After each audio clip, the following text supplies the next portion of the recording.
would like to welcome you to today's session, which is Teachers as Creative and Lifelong Learners, the Role of Collaborative Professional Learning. In a wee bit of feedback, Fraser, hopefully we can eliminate that.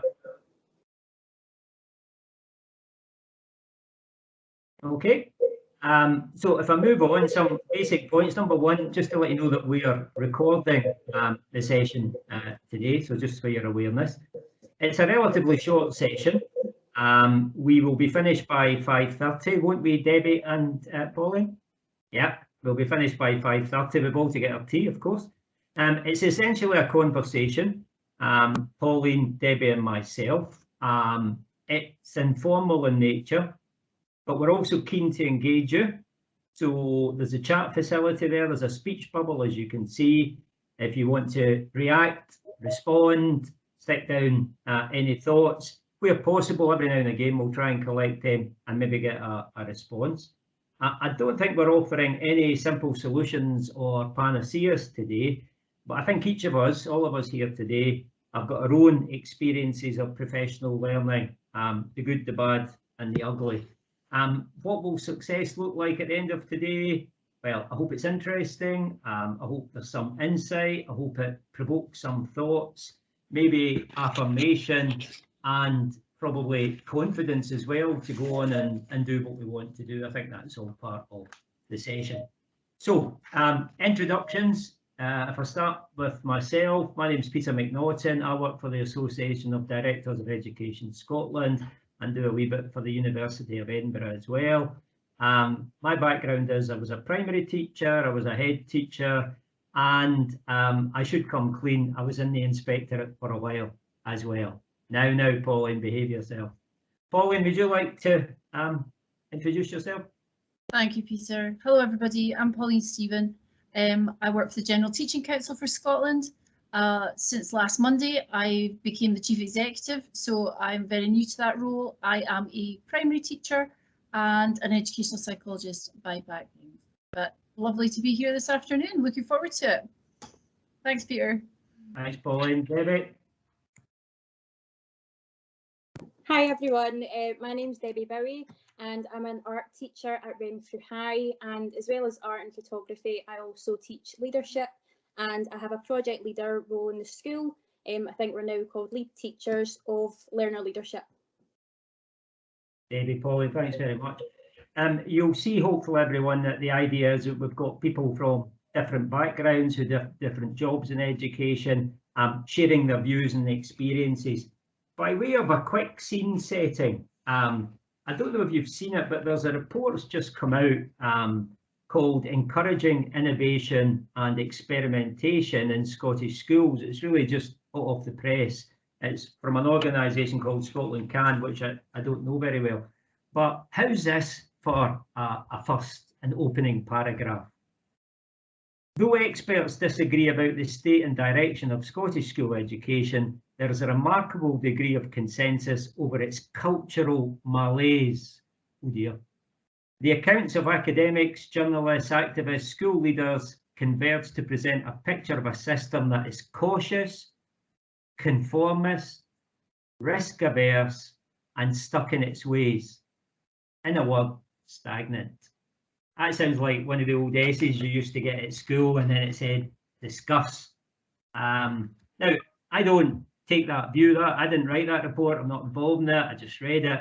But, you know, if we're going to have a stimulus and we're trying to do things different, we're as well having a one eye at least to the types of things that people are saying about Scottish education. So there's a challenge.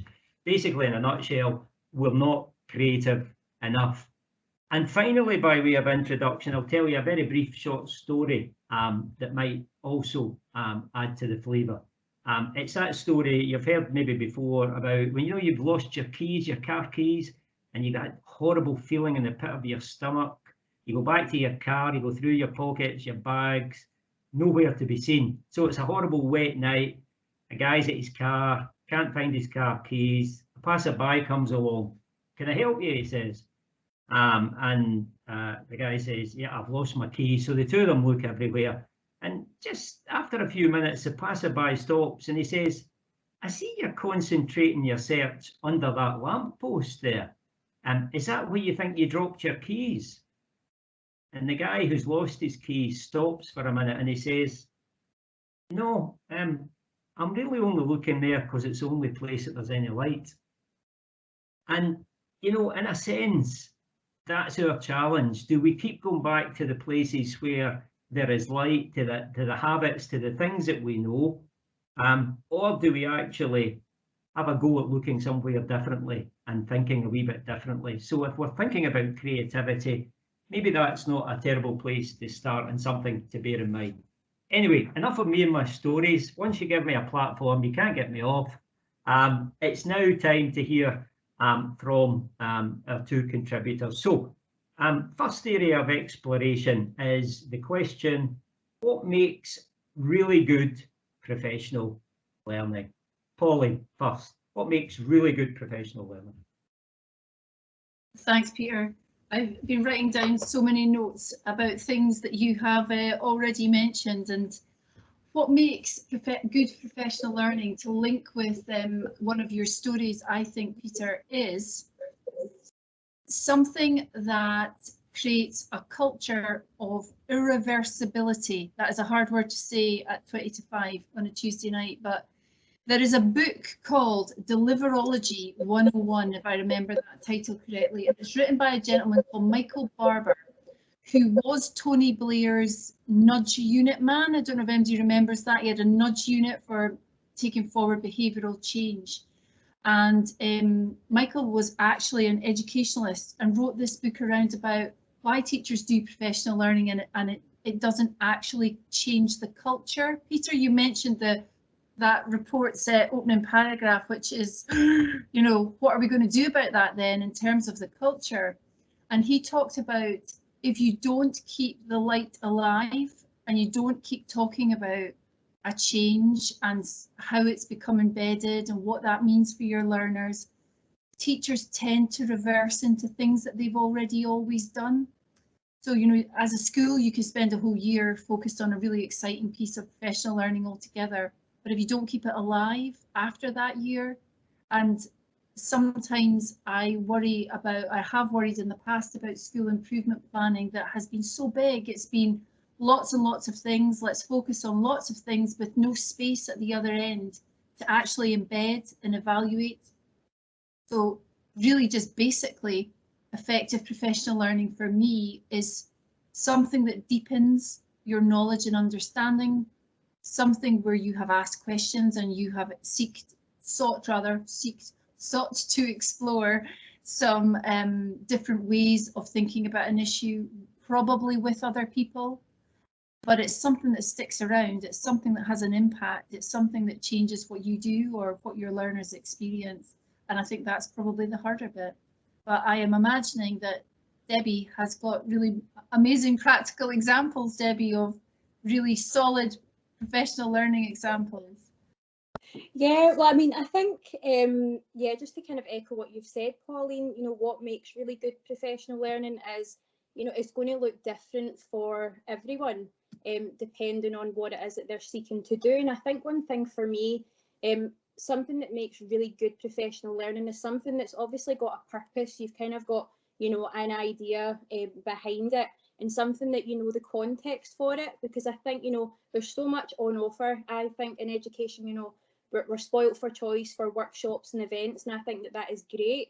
But I think that one thing that's really kind of, I suppose, become apparent to me is that I like to go to all of these things, but sometimes it's good just to sort of step back and then think about what's your sort of teaching journey, where are your young people at, and, you know, what could you go to that would benefit them, if that makes sense. So I think really good professional learning would be something with a context and a purpose for that individual, if that makes sense at all. Yeah, it makes a lot of sense, Debbie. And can I just say to people who've been kind enough to come along this evening, feel free to put into the chat. Feel free to agree, to disagree.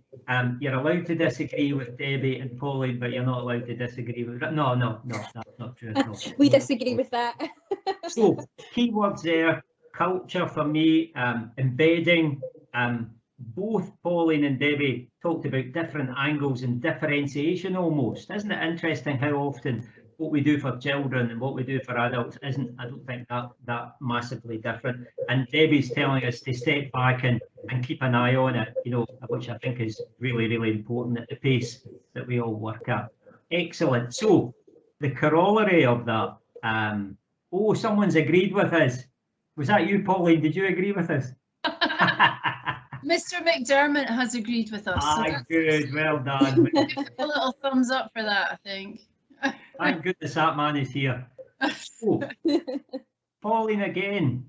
It's not always smiles. I was a head teacher, and many's a time at the end of some professional learning, there were a few words crossed and all the rest of it, different views. Things can go wrong. So what can go wrong in professional learning, Pauline? And what can we do to try and avoid or prevent it? I think one thing that can go wrong, Peter, and it's a reflection of what you were saying about the similarities between learning for grown-ups and learning for children. And for me, what I think can go wrong is that folk are not necessarily comfortable with not knowing. I think you have to start from a place where you're okay to hold on to that space of sometimes panic because you've realised I don't know enough about this, or you know, I have a learner in my class with these needs that I've never experienced. I need to go and find out more about it. And there's that period of, you know, I don't know where to go to get help. I don't know what to read. I don't know what I should look at online. And I think you've got to be comfortable with, you know, if we were talking about children's learning, we would talk about cognitive dissonance, you know, that actually you're in that space of that's how you grow. You don't currently know something, but you've got the right questions, you've got colleagues you can go to and seek support with, and to use your networks in a way that I think teachers are really becoming so much better at doing. So I think the first thing, I think you have to be comfortable with recognizing and knowing, I need to know more about that, or I want to ask some questions about that, and that's okay. That's okay. I don't know if that's what you experienced, Debbie. Yeah, absolutely, Pauline. I agree with all of that, and I think that another thing, to kind of risk repeating myself, but again, it would be, you know, if you lose your focus for professional learning, you know, you maybe start on one path, you know, sometimes it's good to branch out, but sometimes you get too many ideas, you can get a bit confused.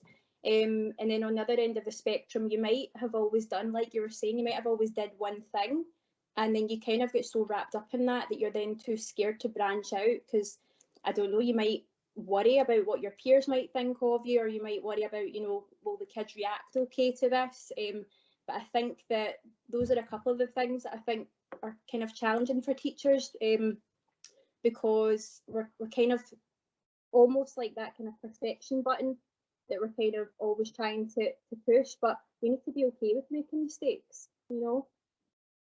I think that's right, absolutely. So key things coming through there is this, that we don't know everything, we don't need to know everything, and it's okay not to know, which I'm not sure that our culture always affords that and always facilitates that. I'm sure it does in places. And just a wee sense that we need to break away. We're a small country and there's lots of good things about that, but there are also the bit that we can get a consensus that people we all kind of roughly agree with and nobody wants to deviate. So I think that's interesting and challenging. I wonder what others think about that. Please put your ideas in the chat. I just was wondering there, Peter, about how the consensus building, which is a strength in Scottish education for sure, because there are really well established partnerships about how people work to make decisions.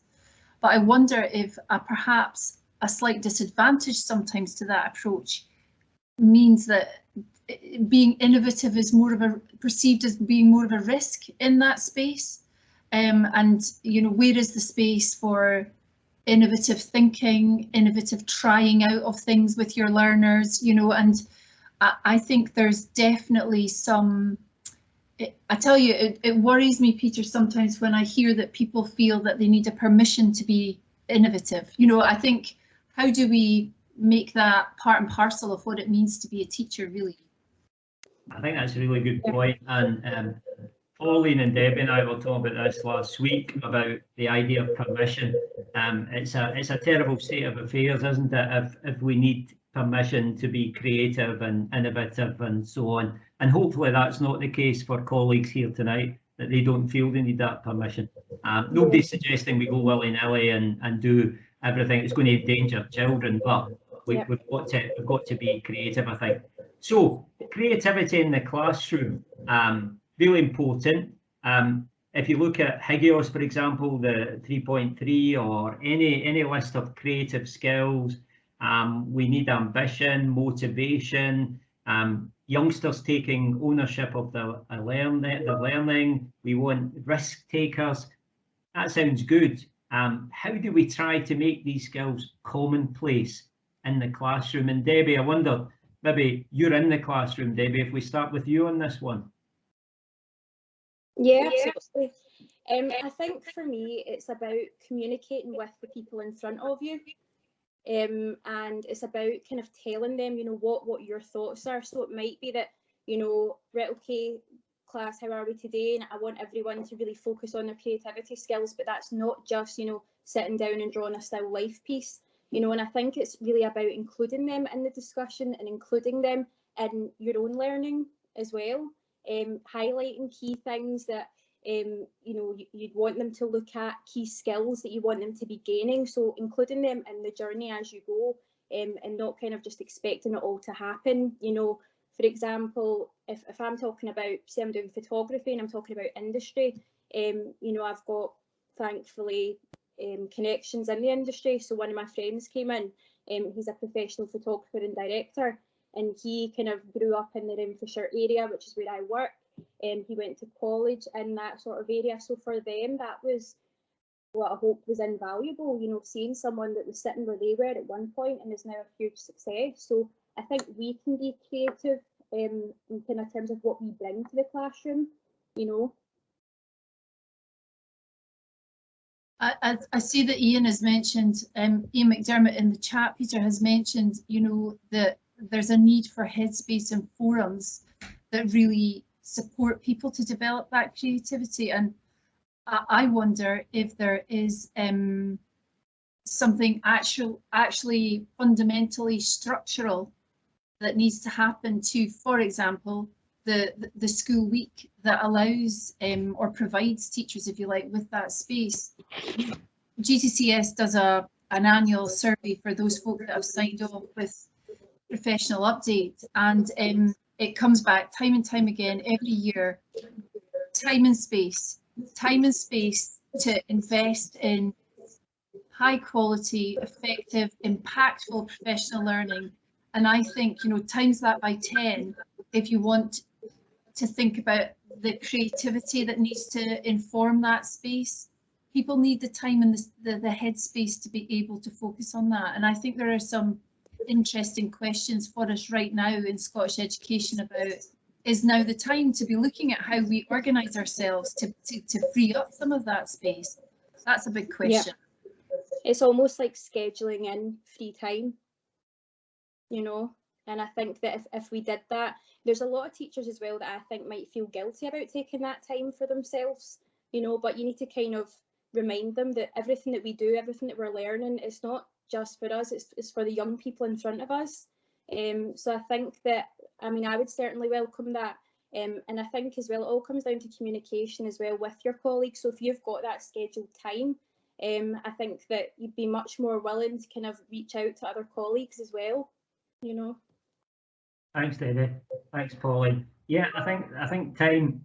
We know that there's more than time to it, but we know that time is important. Just having a quick look through the chat to try to get your views involved, and thanks to Debbie and Pauline for picking up. Barbara's mentioning collaborative professional learning. Tanya's talking about the importance of being reflective, as you were picking up, Debbie. Barbara's going to action research and evidence-based. I think Pauline had picked that point up. Ms. Ferguson, sorry, I don't know your first name, embracing uncertainty. and being brave can lead to less stagnation. Owning the change, absolutely. If we just put people a kind of sheep dip approach where, right, you're going to get this professional learning whether you like it or not. Like I used to get a haircut when I was young, you're getting it whether you like it or not. It's no really, because Debbie talked earlier, didn't you, Debbie, about differentiation almost, because people are at different stages of their learning. CFE, people will have different views on CFE. Some will see it as a great opportunity to be creative. Some will worry about the deliverability, if there is such a word. Ian has come back with a bit more on the article and that idea about giving us some space. Barbara's agreed there. And we've got the title of the report there if people are interested. And Ian, who's in top form, may I say, Ian, has come back to say that the permission comes from, I think what you're saying there, Ian, it's the courage of, it's brave leadership in our schools. Anything on that, Pauline? Peter, sorry. Can I just go back to the permission, the concept of permission? Obviously, I can only speak for my own experience, but I think that permission for me would sort of imply that, you know, maybe we're not communicating enough, because I think that, you know, if I have an idea of something that I maybe want to do, I would be communicating that hopefully to my colleagues, you know, my line manager, ultimately my head teacher. So hopefully that if you have these ideas, people do have the courage in their kind of in our learning environments to communicate that to, you know, their peers around them, so that you don't need to build it up to be this big thing in your head that, oh, I need to go down and speak to my head teacher about this. You know, it's sort of like, oh, you remember that thing I was mentioning earlier? I've got this thing I want to try. What do you think of this? You know, I just think that if you're communicating as you go, I just think for teachers it'd be a lot less pressure on us. Do you know what I think is really interesting in all of that, Debbie? I often wonder how well we all make of the structures that are actually already in place for us for some of this. And, you know, it always fascinates me about, you know, I can't come on to this kind of chat and not plug the professional standards and PRD and all of that, you know, so just expect that I've said all of that. But you know what? Professional review and development is an entitlement. That is your space and time, you know, to reflect, to discuss, to plan, to think together with someone. And I wonder if we're all making really the most effective use of the structures that already exist. Because it's really interesting that, I mean, in my job, it's been amazing since we've been working on the computer. I've managed to go to Chile, and last week I went to India, and they're thinking about developing professional standards, and their jaws hit the ground when we say, well, we've got the standards and we've got this function called professional update, and this is what it does, and teachers are entitled to a PRD, and they have none of that framework in place. So they're sort of shoehorning standards into a system that doesn't really have the infrastructure to support these meaningful conversations about professional learning. And I don't know if, I wonder how well we use what's already there. And the other thing that I often wonder about is how often do we go to the people that we wouldn't normally necessarily choose to go to learn from? You know, you were speaking about collaboration earlier, Peter, and there's something for me about it's High Fitz's book on adaptive leadership. I don't like the phrase, but it's, do you dance with the ugly people? You know, do you get off the balcony and go onto the dance floor and choose the dance partner that you don't normally choose, but tonight you're going to choose them because actually they see the teaching world from quite a different perspective to you, and actually a chat together where you would not necessarily agree with each other on everything is where the learning is going to come from. So, you know, I wonder how comfortable we are with what we know rather than sort of putting ourselves into an uncomfortable dancing space, which quite frankly I would never do. So I don't know why I'm even recommending it here. I like it. Very, very challenging, Pauline, and that's what it should be about. I think you're absolutely right. We're all attracted to people who are likely to agree with us, and well, certainly speak for myself. you are more challenged by people who are going to take a different view. But I think increasingly in my career, maybe call it maturity, but I am increasingly attracted to people who think differently and who want to see it a different way. I don't always agree with them, but I quite like the intellectual engagement of it, and I don't think that's a bad thing for any of us. Yeah. Maybe we're kind of almost naturally, we'll come to pupil voice shortly, but if we jump to leadership, I know that you're interested in leadership, both of adults and children and young people. Do you want to pick up on leadership just now? Yeah, well, I think that for me, I always focus my sort of leadership learning on the fact that bit of leadership inception going on here, but I need to be a good leader in order for my learners to ultimately become good leaders. And whether that's later on in life after they leave school, or whether that's in the classroom. So leadership is something that I was sort of doing without maybe realising, and it was actually my head teacher had kind of picked up on it, and a lot of the kind of projects that I was doing within the classroom were really centred around pupil voice. So naturally I kind of gravitated towards that kind of path of learning, and I was doing practitioner inquiries, and I did two actually, and one was within the classroom and one was out with the classroom. I don't know if you want me to kind of touch upon these just now. It would also be, if it's possible, Debbie and Fraser, if we could we have a look at some of the slides even just to exemplify it. Debbie, is that possible? Yeah, would you want me to try, or? Yeah, I'll put you on the spot here. I'll try, I'll give it a go. Go for it. Need to be afraid of not making mistakes. No, they're really good, the slides. It would be nice for folk to have a wee look at, just to bring it all to life a wee bit. So I think I need, oh, right, here we go. So let me know if you can see this when it starts. Currently, we've got a very good view of Pauline. But it's, yeah, here we go. Yeah, that's You can us. see that, yeah? You can hear me too? Yes. Yes, fab. Okay, so I'll just quickly go through a few of these. So this was just a very quick slide, and I don't know if we can make these available after the event or not, Peter. Yeah. But this is just sort of my view of different ways of professional learning that work for me, but everyone's different. So, I learn just very quickly through use of sketchnoting. Obviously, I'm an artist, so that just becomes natural to me. I love attending live events online as well just now, obviously, because of our situation, attending workshops, obviously reading professional dialogue with colleagues and people out with our own schools. I'll come back to the bonding beverages thing as well. Obviously, I've got my practitioner inquiry there, and obviously communication with learners. But just to go into my practitioner inquiry, so I don't expect you to read this, so don't worry, that's tiny little writing. But that's just to kind of show you what the end outcome looked like for me recording my findings on this. So this first practitioner inquiry was actually a project that myself and my colleague undertook together, and it was all about pupil voice within the classroom. So we gave them the task of basically designing a portraiture project, but the lessons were up to them. So as well as obviously creating a final outcome, the learners actually had to take charge and use their own initiative and create their own series of lesson plans. So when we were doing this, I mean, we had no idea how this was going to go. We had no idea how the kids were going to take to it, but ultimately we explained, the lesson plan to them and said, "Are you up for this?" And they were like, "Yeah, oh, absolutely." So, other than the fact that they learned loads, we had like 20 banks of these different lessons that actually our own pupils had designed.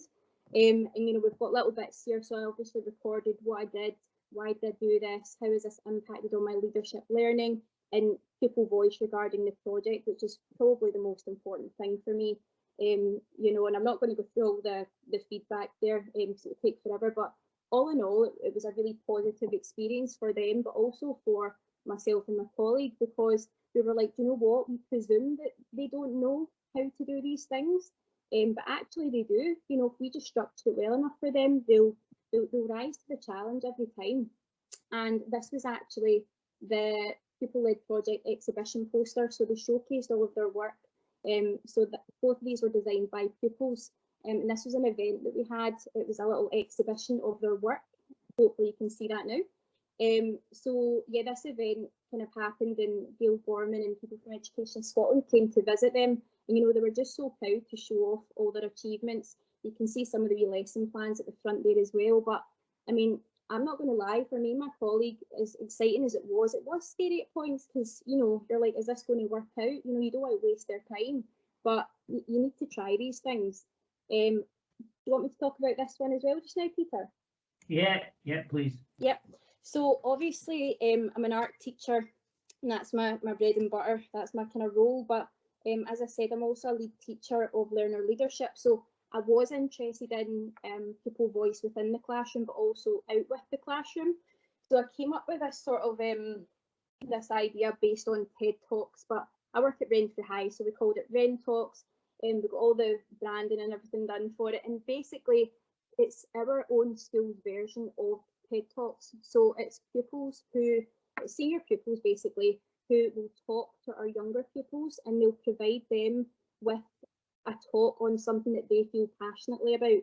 So some of the issues we've had really vary. You know, it could be one of the pupils was known throughout her year as having amazing study skills. So she did a talk on how she studies. We've had LGBT issues. We've had a girl that went to a space school because she was selected for that out of thousands and thousands of you know, young people. So it kind of, for me, it was about boosting the confidence of the senior pupils. It's, you know, learning presentation skills as well as kind of boosting their confidence. But it was also about having a good impression on the younger ones, so that they've then got role models to look up to as well within their school, because not all young people have positive role models in their life. They don't all have siblings. So I think that you know, there's so many different angles to this that I really wanted to explore. And it also, there's something about the kind of lower school and the upper school that we sort of separate. But you know, at the end of the day, we're all in this building together. So I wanted to break down those barriers between the older ones and the younger ones, so that the older ones could sort of take this mentor sort of approach.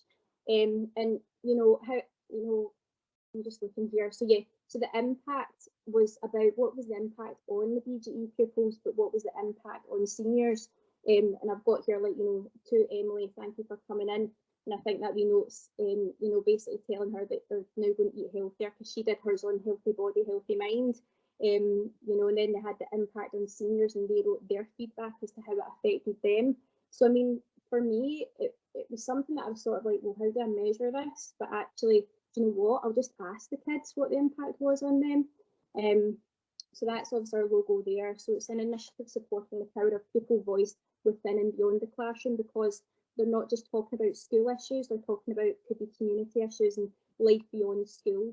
And here is my school sort of retweeting this, just to kind of show that that's all about your school supporting you and supporting what you're doing. I think is hugely important. And that's some of the kids in action there, you know, presenting to their peers, appearing very confident, but they were quite scared at the time. And that's obviously my impact. So just very quickly, I'm aware that I'm talking quite a lot, sorry. The impact was the BGE pupils were just asked to simply write a thank you note to the senior pupil that they'd listened to, you know, and just saying, you know, what will you change now? What will you change going forward? So there was no pressure on them. It's not like a big test at the end or anything. And then it was lovely for the senior pupils to then read that and see the impact that they'd actually had on the younger ones. So I'll just try and come back here. Thank you very much. Do please come back. We want to That's me back. Sorry, I spoke for ages there. Before I bring Pauline in, just to pick up on some of the chat you might not have seen. So I love this. This is a great idea. Fraser's made available the slides, and I know you're happy with that. That's a session like tonight. Someone says, Miss Ferguson, I love the rental idea. We do something similar in our primaries. Again, I think we talked about affirmation, building confidence that it's okay to do these things. Ian's talking about ownership of professional learning, and Pauline has come in and said it's a great focus on the interface between wellbeing and learning, which is a really good point. Pauline, do you want to elaborate on the pupil voice, or indeed on the leadership idea? Oh, I'm always just so impressed with what Debbie gets up to. Debbie's such a naturally creative person, but I've had the pleasure of listening to some young people from Renfrew High talk about the work that they do there, and it's really phenomenal. It really is great stuff. Thank you. I'm really glad everybody's enjoying it, Debbie, because there's lots of learning Me from too. the way that you're doing it. And what I also really enjoy is I sometimes get a bit worried that we talk about learning and well-being as though there are these two separate things that, you know, let's have a focus on one or the other, and Absolutely. don't recognise that. And I mean this as much for teachers and for grown-ups as I do for children and young people, but they're absolutely interrelated, you know, and we need to really, I think, get serious about the interface between well-being and learning and understand that more. I was struck by, I'll try and pop it in the chat, Peter, but I'm not sure if people will have also seen a very recent paper by Michael Fullen, The Right Drivers for System Success, which, you know, he talks a lot about learning and well-being. So I'll pop that in case folk haven't had the chance to catch up with that bit of really interesting reading, because he's talking about how to get away from academic intelligence to social intelligence and a focus on well-being. It's really quite challenging, provocative about how we might be able to do things differently. Yeah, I think it's so important, like, because if the kids in front of us aren't, you know, feeling their best, ultimately their learning isn't going to be at its best. So for me, that's just like such an obvious point, but sometimes we do just overlook it. And I think as well, the thing with the REN talks was, you know, it's an ongoing process, and talking about mistakes and things like that. It's not a mistake as such, but times have moved on and everything's kind of online now. So I'm now thinking, right, is really standing up live for a pupil beneficial for them? Yes, for their presentation skills, but I'm now going to look to be putting that in a more kind of digital online sort of direction as well. And another thing as well is just that, you know, speaking to the pupils, some of the key messages that we might want to get across to our learners is that, without sounding, you know, no offence to anyone, but they listen to the older pupils maybe more than what they listen to us, because they're more relevant to them, and they just think, oh, Miss Bowie, what do you know? Like, you're ancient, like, you know. So I'm like, well, that's what I said. Why are you listening to what they said and not me? And like, oh, because they're cool, you know. So I think Debbie, if you're ancient, Peter and I are in real trouble here. We're in real trouble here. I saw your face there, Pauline, when Debbie was saying that the kids think she's old. Where does that leave us? Anyway, swiftly moving on before I offend anyone else.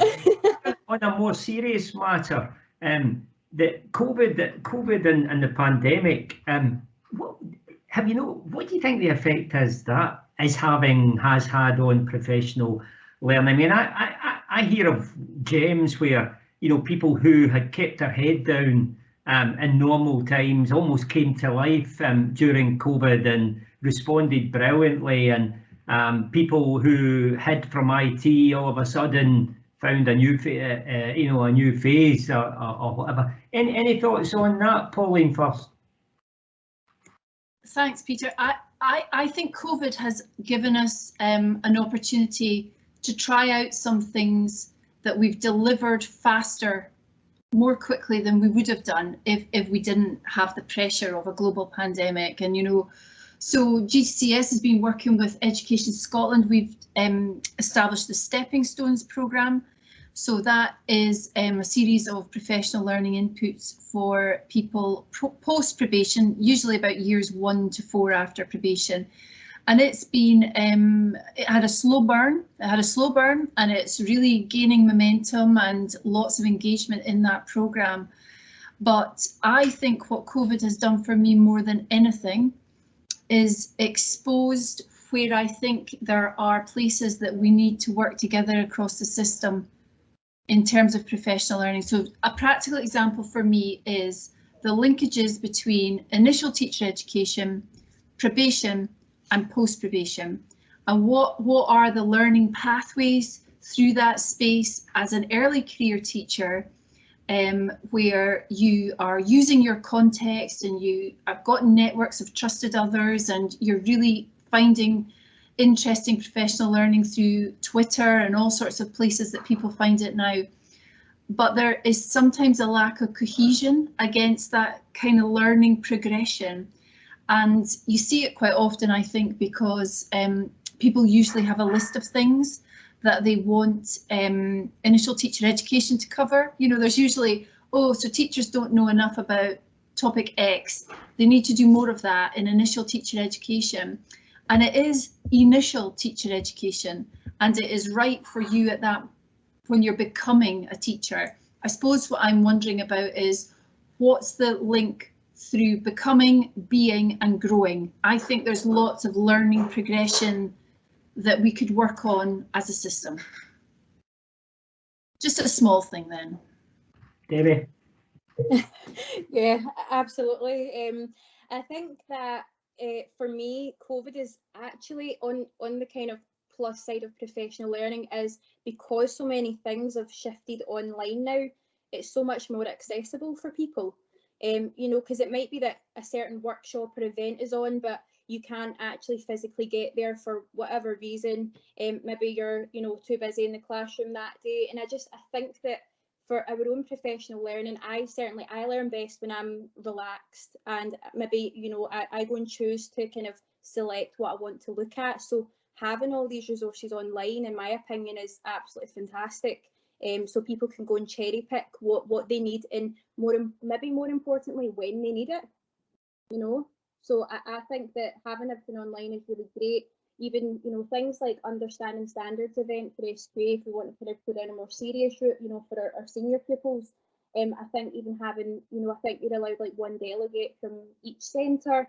And I just think that having things like that online and really practical sort of workshops as well, is just invaluable, in my opinion. I'm really glad at the fact that how much is available. You can just go and click of a button and you can go and immerse yourself in whatever it is you need. These are great insights, and that was the kind of design of this afternoon, that we would be seeing it from different perspectives. I think that was a classic example of that, Pauline and Debbie, that two very different perspectives, but both equally positive. Just again, trying to pick up some positive comment again. Good point from Miss Carey here. I feel this year has been really challenging for current probationers. They move into the full-time post. They need to make sure that they get support, coaching, mentoring, because inevitably, no matter how good they are, there are bound to be gaps that maybe Debbie, Pauline and I didn't necessarily face in our career because of timing. So really good point. That's 5:15 now, so we've got about 10 minutes.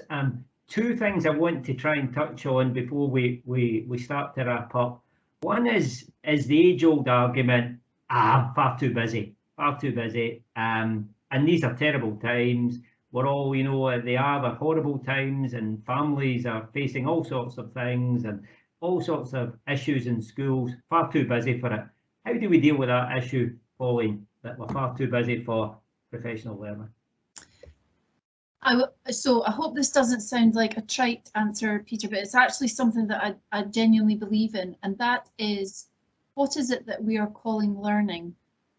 Because actually, I can have a 5-minute conversation with somebody amazing that I work with and think, okay, right, we need to do that, or we should be doing it like this. And so for me, it's almost a mindfulness approach, that every conversation could be an opportunity to learn. And I genuinely believe that, and I believe that you co-create a much better solution by sharing it with another head and coming to it together. So I would say, what do we call learning? Because if it's conversations with people, we're doing it all the time. We might need to do more of it, but we're doing it all the time, and we might need to do it with people we don't normally go to. I think beware the echo chamber on Twitter is what I would say there. You know, you sometimes only see the people that think the same as you. And the other top tip that I got given personally by Mr. John Hattie was, I used to ask my children every day when they came home from school, what did you do at school today? And I got really rubbish answers, and usually what they'd had for lunch and stuff like that. So I did start asking them on Mr. Hattie's advice, what did you learn at school today? And it's amazing how that little tweaky difference actually it was hard for them to begin to speak about it, but they did. And I wonder if we should be doing that for ourselves. I do that quite often of an evening, you know, what have I learned today? And then, Peter, one of your favourite topics I happen to know, Mr. Hattie also suggested that you should say to somebody, who has given you feedback today about your learning? And I often sit and think about that as well, you know, what have I learned today? And what feedback has anybody given me about my learning, and what do I have to do with that? And I know that you are feedback's #1 fan, Peter, so I thought you'd enjoy that one. No, it's really good. I'm very impressed at the people you know, Pauline. I think we all are. Good for you. I mean, Hattie's work's brilliant, and there's an expression that I've used in various jobs, and I still use it today, and that feedback's the breakfast of champions. You know, it's a feedback that when you get feedback, and it doesn't always need to be positive, of course. It needs to be appropriate and helpful and hopefully supportive. It doesn't have, you know, GEO, and I've met very few people on whom it doesn't have that effect. What about you, Debbie? Any thoughts on? Yeah, actually, something just popped into my head there, actually, especially when Pauline was talking about what do we count as professional learning, and just that sort of those 5-minute chats. And actually what we were talking about before about scheduling in time, on one of the slides, I don't need to go in and get it, but it was on the front page as well, and I said we'd come back to it. One of the initiatives that myself and another colleague from a different department have sort of came up with alongside the kids, actually, I'm not going to take credit for it, one of the pupils named it this, and we've called it Bonding Beverages. So we are trying to, in the school day, manage to get a slot of time where ourselves, like teachers and pupils, get together and just have a wee drink. So we'll have a coffee and they can have a juice or a water, whatever they want, and we just have a chat. And actually the things that come out of that is amazing, and it was just sort of beginning to take off before we had to work from home. But myself and my colleagues spoke about it, and actually there's no reason that we can't do bonding beverages and have it flexible, so it could be just for teachers, or, you know, we were saying, no offence to all the teachers here, including myself, but you know, the conversations that you have with learners, I think we'll all agree, are just absolutely fantastic. So we prefer to, you know, have those chats with the kids, but again, just to kind of maybe, you know, speak to someone that you wouldn't necessarily speak to, as you were saying earlier, Pauline. So the kids have kind of designed these, or my colleague designed these little invites, and it would be, you know, the pupil would take it to one of their teachers and say, you've been invited to have a bonding beverage with, you know, whoever, chat about whatever. You know, there's really no strict agenda. The only rule was that it shouldn't be about, you know, specific, say it was like a maths problem or something. We want to keep that for the classroom just now, but just to kind of sit back and reflect and chat. So bonding beverages is kind of that way that we want to schedule in that time, you know, for our own learning as well, and communication. So that's kind of just up and running, so we'll see how it goes, but it's had a pretty positive response so far from the kids especially. Sounds really good. Time's moving on. Probably the last main question, and then maybe a chance just to wrap up at the end. Impact. There's a lot of talk about impact. I don't know if people mean impact on self, or impact on learners, or impact on colleagues. I'm not sure it matters, but any views, Debbie, just to wind up on impact? I saw in your slides, for example, that you've got a clear focus on impact. Yep, so I'll just head back, okay, just to quickly share something if I got time. Yep. Just quickly. You're on again, Pauline.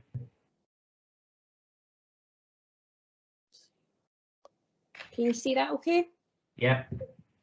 Okay, so I mean, this was just an example of from the REN talks, you know, for impact for the learners, but you know, for myself specifically, so I think it's really important to gather your own sort of version of how it impacted your learning. So, you know, I've got at the bottom left here, you know, it's all about how to impact the kids, how to impact you, and I've done that as well for, you know, myself for the in classroom, you know, and it could just be things as simple as increasing your confidence.